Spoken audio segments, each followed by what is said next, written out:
नमस्कार साथियों, बहुत बहुत स्वागत है आपका विनर्स एजुकेशन पॉइंट पर। आज हम कंटिन्यू करेंगे क्वेश्चन नंबर 200 से आगे 300 तक हम इसको कंप्लीट करेंगे। 100 क्वेश्चन डिस्कस करेंगे बहुत जल्दी। तो स्टार्ट करते हैं आज का ये वीडियो। Question number 201। इससे पहले दो वीडियो हमारे आ चुके हैं, 200 क्वेश्चन तक दो वीडियो आ चुके हैं 100 क्वेश्चन के, आप वो जाके देख सकते हैं।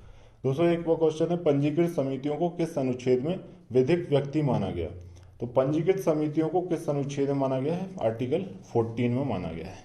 202वां है, कोई भी वृत्ति यानी व्यवसाय और कारोबार करने का अधिकार किस अनुच्छेद में है? तो आर्टिकल 19 यदि आपने पढ़ा होगा, उसका भी पार्ट जो 6 है उसमें है दिया गया है।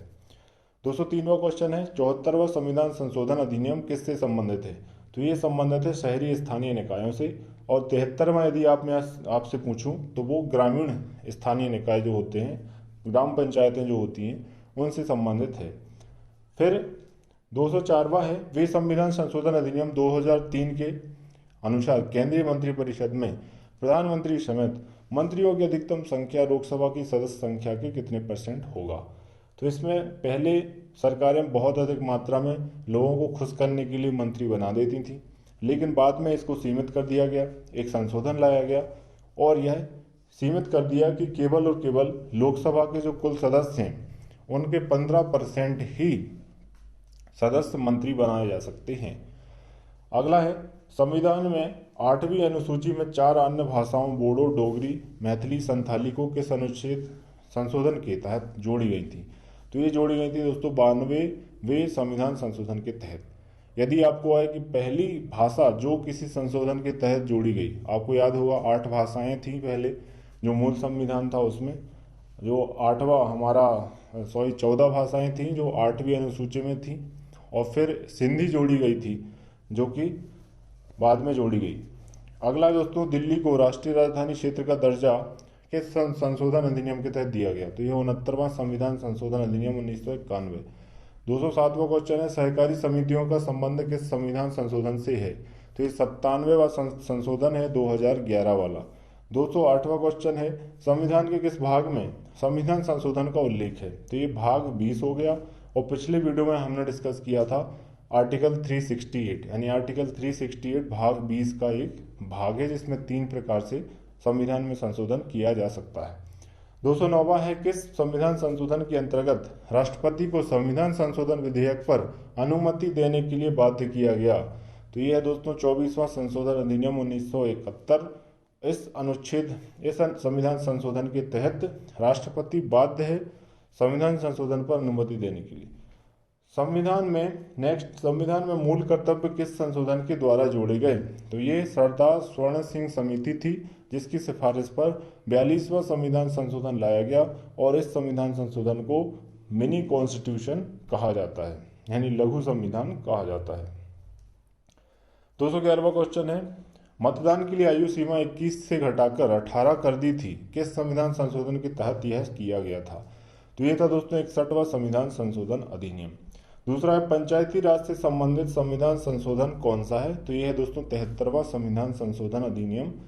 अगला है, भारत में संविधान संशोधन कितने तरीकों से होता है? मैंने बता दिया है आपके लिए 3 तरीके हैं जिनसे होता है। तो ये 5000 वन लाइनर्स फैक्ट की सीरीज, इसका ये तीसरा ये वीडियो। 214 अनुच्छेद के 214 क्वेश्चन, किस अनुच्छेद के द्वारा 6 से 14 वर्ष तक के बच्चों के लिए शिक्षा का अधिकार मूल अधिकार माना गया? तो ये अनुच्छेद 21 का ए, यानी 21 का। भारत का नियंत्रक और महालेखा परीक्षक किसके द्वारा नियुक्त होता है? तो ये राष्ट्रपति के द्वारा होता है, और यह दिया गया है अनुच्छेद 148 में। 216वां क्वेश्चन, संविधान में मूल कर्तव्यों के शामिल करने की प्रेरणा किस देश के संविधान से ली गई? तो ये रूस से ली गई थी। भारतीय सेनाओं का सर्वोच्च सेनापति कौन होता है? तो राष्ट्रपति होता है। भारत में राष्ट्रपति किस अनुच्छेद के अंतर्गत देश में राष्ट्रीय आपातकाल की घोषणा करता है? तो अनुच्छेद 356 के तहत करता है। अगला, पहले वित्त आयोग का गठन 1951 में किया गया, इसके अध्यक्ष कौन थे? तो वित्त आयोग जो है वो केसी नियोगी इसके प्रथम अध्यक्ष बनाए गए थे। 220वां क्वेश्चन है, राष्ट्रपति पद के चुनाव के लिए कौन सी विधि अपनाई जाती है? तो इसका आंसर है अनुपातिक प्रतिनिधित्व, एकल संक्रमणीय अप्रत्यक्ष मतदान पद्धति। अगला है, संविधान में मूल कर्तव्यों की कुल संख्या कितनी है? तो ये है वर्तमान में 11। 222वां क्वेश्चन है लोक कल्याणकारी राज्य की अवधारणा किसमें निहित है? तो राज्य की नीति के निर्देशक तत्व जो होते हैं उनमें राज्य की कल्याणकारी राज्य की अवधारणा निहित है। उत्तम न्यायालय के न्यायाधीशों का कार्यकाल उच्चतम न्यायालय के न्यायाधीशों का कार्यकाल कितना होता है? तो उच्चतम न्यायालय के जो न्यायाधीश हैं उनकी 65 वर्ष की आयु पूर्ण होने तक वो अपने कार्यकाल में रह सकते हैं। 224वां क्वेश्चन है राष्ट्रपति राष्ट्रीय आपातकाल की घोषणा किन स्थितियों में कर सकता है? तो ये कर सकता है युद्ध, बाह्य आक्रमण, सशस्त्र विद्रोह आदि में। नीति आयोग का पदेन अध्यक्ष कौन होता है? तो ये प्रधानमंत्री होता है। अगला 226वां एक वर्ष के अंत तक शिशु का वजन उसके जन्म के वजन से कितना गुना हो जाता है? तो ये 3 गुना हो जाता है, यानी 4 वर्ष का यदि शिशु जन्म लिया है तो वह लगभग 12 से 15 किलो का हो जाएगा। 227वां क्वेश्चन है पूर्ण गर्भावस्था के दौरान स्त्री के वजन में लगभग कितनी वृद्धि होती है? पूर्ण जो गर्भावस्था होती है उसमें 12 किलोग्राम तक की वृद्धि हो जाती है। यदि ये कोई महिला 70 किलो की है तो 82 अपने आप को महसूस करेगी, उसका वजन 82 के समथिंग हो जाएगा। अगला 228वां गर्भाशय के चारों ओर पाया जाने वाला संयोजी ऊतक क्या कहलाता है? तो ये है दोस्तों पेरीमेट्रियम। पेरीमेट्रियम की झिल्ली होती है जो कि बच्चे को संभाल के रखती है। 229वां है गर्भस्थ शिशु के हृदय की धड़कन कितनी होती है? तो यह बहुत अधिक होती है, सामान्य धड़कन से यह 140 प्रति मिनट होती है। अगला है मृत्यु का कप्तान किस रोग को कहा जाता है? मृत्यु का कप्तान कहा जाता है क्षय रोग को, टीबी रोग को। लाखों व्यक्ति इससे प्रतिवर्ष मरते हैं।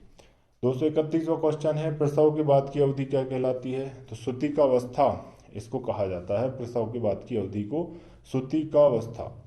पूर्व प्रसव एवं बचपन के रोगों का संपूर्ण प्रबंधन योजना कब अस्तित्व में आई? तो ये 1990 में अस्तित्व में आई थी। नमस्ते जी ऐप का संबंध किस जिले से है जिसका उपयोग लॉकडाउन के समय किया गया था? तो नमस्ते जी ऐप जो है ग्वालियर जिले ने किया था, लॉकडाउन के समय इसका उपयोग किया था।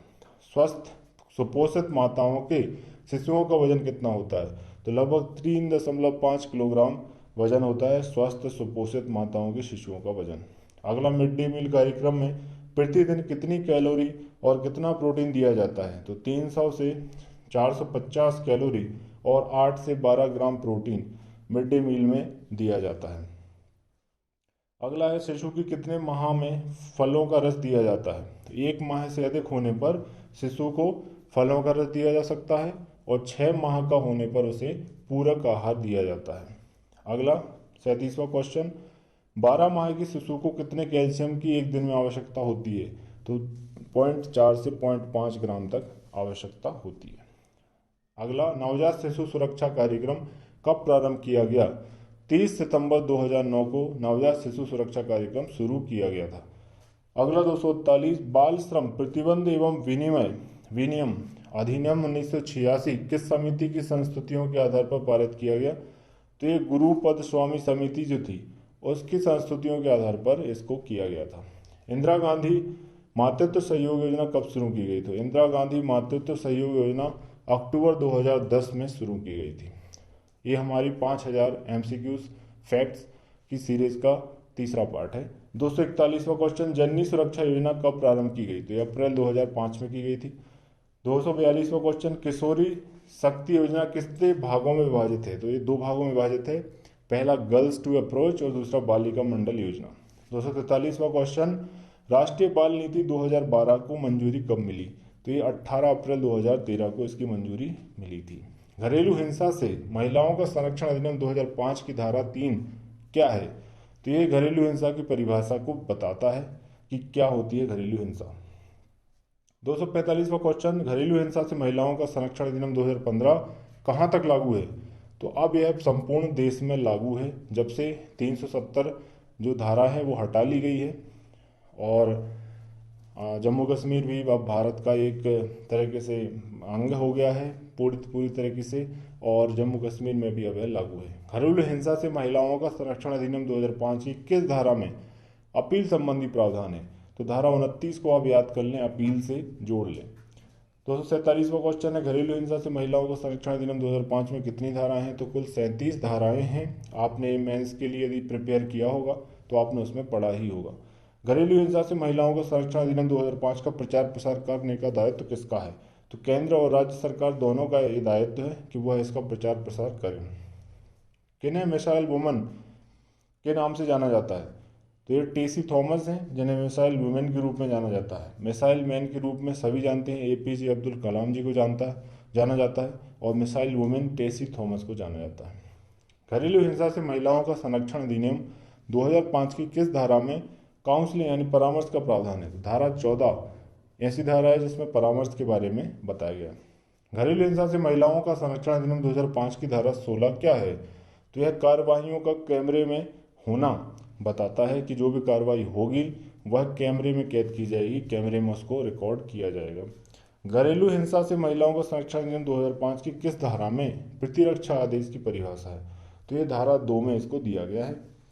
अगला शिक्षा का अधिकार अधिनियम 2009 किन के लिए लागू किया गया? तो 6 से 14 वर्ष के बच्चों के लिए ये लागू किया गया है। 254वां क्वेश्चन है दोस्तों, रॉकेट वुमेन ऑफ इंडिया किसको कहा जाता है? तो रॉकेट वुमेन, मिसाइल वुमेन आज हमने इसमें पढ़े हैं, इनको आप याद रखें। रॉकेट वुमेन है ऋतु करिधल। ऋतु करिधल। 255वां क्वेश्चन है, शिक्षा का अधिकार अधिनियम 2009 किस अधिनियम का संशोधित रूप है? तो 2005 का शिक्षा का जो अधिनियम है वही शिक्षा के अधिकार का विधेयक आया था 2005 में, उसी का भाग है 2009 में पारित हुआ शिक्षा का अधिकार अधिनियम। 256वां क्वेश्चन, किशोर न्याय अधिनियम 2000 का विस्तार कहाँ तक है? तो इसका विस्तार है दोस्तों संपूर्ण भारत में इसका विस्तार है। किशोर न्याय अधिनियम 2000 की किस धारा में किशोर न्याय परिषद का प्रावधान है? तो धारा 4 बताती है कि किशोर न्याय परिषद होगी, एक काउंसिल होगी जो किशोरों को न्याय दिलाएगी। किशोर न्याय अधिनियम 2000 की धारा 29 क्या है? तो बाल कल्याण समिति CWC जिसे हम कहते हैं उसका ये गठन करवाती है। अगला है, किशोर न्याय अधिनियम 2000 की किस धारा में बाल गृह का प्रावधान किया गया है? तो ये धारा 34 यानी धारा 34 है जिसमें कि बाल गृह का प्रावधान किया गया है। अगला है 60वां प्रश्न, किशोर न्याय अधिनियम 2000 की किस धारा में किशोर की जमानत संबंधी प्रावधान किए गए? तो ये धारा 12 है जिसमें कि किशोर की जमानत संबंधी प्रावधान किए गए। अगला, किशोर अथवा बालक के प्रति क्रूरता के लिए दंड का प्रावधान किस धारा में किया गया? तो ये धारा है धारा 23, इसमें दंड के लिए प्रावधान किया गया है। होयसल मंदिर हाल ही में चर्चा में आया, होयसल मंदिर किस राज्य में? तो ये कर्नाटक राज्य में है। अगला 263, वैकल्पिक दंड का प्रावधान किस धारा में दिया गया है? तो ये धारा 28 है, धारा 28 है वैकल्पिक दंड का प्रावधान। 264वां है, किशोर न्याय अधिनियम 2000 में कुल कितनी धाराएं हैं? कुल 70 धाराएं इसमें किशोर न्याय अधिनियम में दी गई हैं।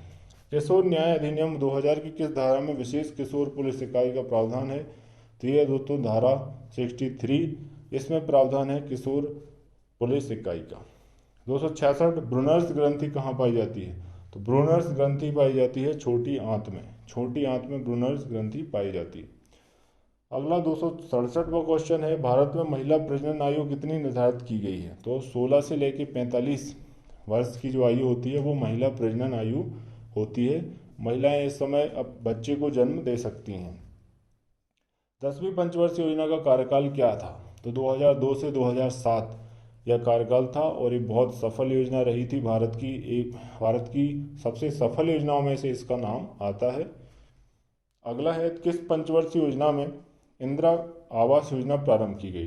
तो ये 7वीं पंचवर्षीय योजना थी जिसमें कि इंदिरा आवास योजना की शुरुआत की गई। अगला 217वां क्वेश्चन, राष्ट्रीय विकास परिषद का गठन किस वर्ष हुआ? तो ये 1952 में हुआ था। अगला है, भारत में 0 से 14 वर्ष के बच्चों के कल्याण और सुरक्षा के मामलों का कौन देखता है? तो महिला और विकास विभाग देखता है। 72वां क्वेश्चन है, लोहरी जल विद्युत परियोजना किस नदी पर है? तो ये सतलज नदी पर है। विटामिन ए का रासायनिक नाम क्या है? तो रेटिनॉल है। राइबोफ्लोविन आता है, फिर विटामिन बी। इसी प्रकार से कैल्सीफेरॉल जो होता है वह विटामिन सी का नाम होता है। अगला 86वां संविधान संशोधन क्या था? तो शिक्षा का अधिकार अधिनियम 86वां संविधान संशोधन के संबंधित है। अगला, प्रत्यक्ष संप्रेषण से क्या आशा है? संप्रेषण में मध्यस्थों की संख्या न्यूनतम होती है तो प्रत्यक्ष संप्रेषण कहलाता है। यानी डायरेक्ट आप किसी से बात यदि करते हैं तो वह प्रत्यक्ष संप्रेषण कहलाता है। अगला, तीसरी पंचवर्षीय योजना में किस क्षेत्र के विकास पर बल दिया? तो ये कृषि पर दिया गया था। पहली पंचवर्षीय योजना में भी कृषि पर दिया गया था, दूसरी में उद्योगों पर दिया गया था और तीसरी में कृषि पर दिया गया था। 77वां क्वेश्चन, संविधान का अनुच्छेद 23 क्या है? मानव से दुर्व्यवहार एवं बलात् श्रम पर प्रतिबंध लगवाना, यह अनुच्छेद 23 में दिया गया है। 78वां क्वेश्चन है, नाको का संबंध किस रोग की रोकथाम से है? तो ये एड्स की रोकथाम से है। नेशनल एंटी एड्स जो है ऑर्गेनाइजेशन इसको कहा जाता है। अगला है, राष्ट्र के अनुसार बालक के विकास की 4 महत्वपूर्ण अवस्थाएं कौन सी होती हैं? तो ये अवस्थाएं शैशवावस्था जो 5 वर्ष तक रहती है, फिर बाल्यावस्था 5 से 12 वर्ष तक होती है, फिर किशोरावस्था 12 से 18 तक होती है, और फिर प्रौढ़ावस्था 18 और 18 के ऊपर की जो अवस्था होती है वह प्रौढ़ावस्था होती है। अगला है, दहेज निरोधक कानून 1961 को किस वर्ष संशोधित किया गया था? तो ये 1986 में इसको संशोधित किया गया था। सती प्रथा अधिनियम किस वर्ष पारित किया गया? तो ये 1987 में पारित किया गया था। अगला, महिला सशक्तिकरण की राष्ट्रीय नीति केंद्र सरकार ने कब लागू की थी? तो 20 मार्च 2001 को महिला सशक्तिकरण की राष्ट्रीय नीति को लागू किया गया था। रक्त में कोलेस्ट्रॉल की मात्रा क्यों अधिक हो जाती है? तो ये 283वां क्वेश्चन, इसका आंसर होगा संतृप्त वसा की अधिकता के कारण, यानी जो सैचुरेटेड फैट होता है कोलेस्ट्रॉल में, वो कोलेस्ट्रॉल की मात्रा उससे बढ़ जाती है। अगला, संतुलित भोजन क्या है? तो ये हमने पिछले वीडियो में भी डिस्कस किया था, जिस भोजन में पोषक तत्व उचित अनुपात में होते हैं। 85वां क्वेश्चन, रुधिर और ऊतकों के द्रव का मुख्य भाग क्या है? तो ये पानी होता है। फिर अगला क्वेश्चन है, हीमोग्लोबिन के निर्माण में महत्वपूर्ण भूमिका कौन अदा करता है? तो ये आयरन होता है, क्योंकि हीमोग्लोबिन जो बनता है उसका जो केंद्र तत्व होता है वो आयरन होता है। बेरी रोग किस विटामिन की कमी से होता है? तो ये B1 की कमी से होता है। विटामिन B1 यानी राइबोफ्लोविन, इसकी कमी से बेरी रोग होता है। 88वां क्वेश्चन, 2 माह की शिशु को कितने विटामिन सी की आवश्यकता होती है? तो ये 15 से 25 मिलीग्राम प्रतिदिन की आवश्यकता एक छोटे शिशु को होती है। शिशु के लिए पूरक आहार की आवश्यकता कब पड़ने लगती है? तो 6 माह के बाद इसकी आवश्यकता पड़ने लगती है। अगला, राष्ट्रीय पोषण आहार सप्ताह कब मनाया जाता है? तो प्रतिवर्ष 1 से 7 सितंबर तक इसको मनाया जाता है। 91वां क्वेश्चन है, किशोरी सशक्तिकरण के लिए राजीव गांधी योजना कब शुरू की गई थी? तो 1 अप्रैल 2011 को यह शुरू की गई थी। 92वां क्वेश्चन, राम रोटी योजना किसके लिए चलाई गई थी? तो यह शहरी गरीबों के लिए राम रोटी योजना चलाई गई थी। 2 माह के शिशु को कितने विटामिन सी की आवश्यकता होती है? तो यह होती है दोस्तों 15 से 25 मिलीग्राम। अगला क्वेश्चन, फलों की क्या भूमिका होती है? तो फलों में विटामिन भी होते हैं, खनिज भी होते हैं, फाइबर भी होते हैं यानी रेशे, और पादप पोषक तत्व यानी फाइटोन्यूट्रिएंट्स भी होते हैं। तो फल इस प्रकार से हमें बहुत सारी चीज़ें देते हैं जिनकी हमें आवश्यकता दैनिक उपयोग के लिए हमारी बॉडी के लिए होती है। 95वां क्वेश्चन, 4 से 8 वर्ष के बालक को दैनिक रूप से कितने जल की आवश्यकता होती है? तो ये 1 से लेकर 1.5 लीटर तक के जो है जल की आवश्यकता एक 4 से 8 वर्ष तक के बालक को प्रतिदिन होती है। 96वां क्वेश्चन है, प्रसव के पश्चात होने वाले रुधिर स्राव को क्या कहा जाता है? तो ये लोकिया कहा जाता है। प्रसव के बाद रुधिर स्राव होता है ब्लड का, वो उसको लोकिया कहा जाता है, लोकिया। अगला 97वां क्वेश्चन, लोकिया कितने प्रकार का होता है? तो यह 3 प्रकार का होता है, रूबरा, एल्वा और सिरोसा, 3 प्रकार का होता है। 98वां क्वेश्चन, 6 माह से पहले भ्रूण अगर नष्ट हो जाए तो यह क्या कहलाएगा? तो ये कहलाएगा दोस्तों गर्भपात। 6 माह से पहले अगर भ्रूण जो है नष्ट हो जाता है तो यह गर्भपात कहलाएगा, यानी 6 माह से पहले भ्रूण को नष्ट कर देते हैं जो लोग, वो गर्भपात करवाते हैं और यह दंडनीय है। 299 जो है, गर्भावस्था में टिटेनस टॉक्साइड की दूसरी खुराक किस सप्ताह में दी जानी चाहिए? तो गर्भावस्था में टिटेनस टॉक्साइड की जो खुराक है 20 से 24वें सप्ताह में दे देनी चाहिए। अगला, रिकेट्स नामक रोग किस विटामिन की कमी से होता है? तो रिकेट्स होता है दोस्तों विटामिन डी की कमी से। बहुत इंपॉर्टेंट, विटामिन डी की कमी से जो है रिकेट्स रोग होता है। अगले वीडियो में हम डिस्कस करेंगे 301 से लेके 400 तक हमारे प्रश्न, और चौथा वीडियो हमारा होगा। इस वीडियो को देखने के लिए धन्यवाद।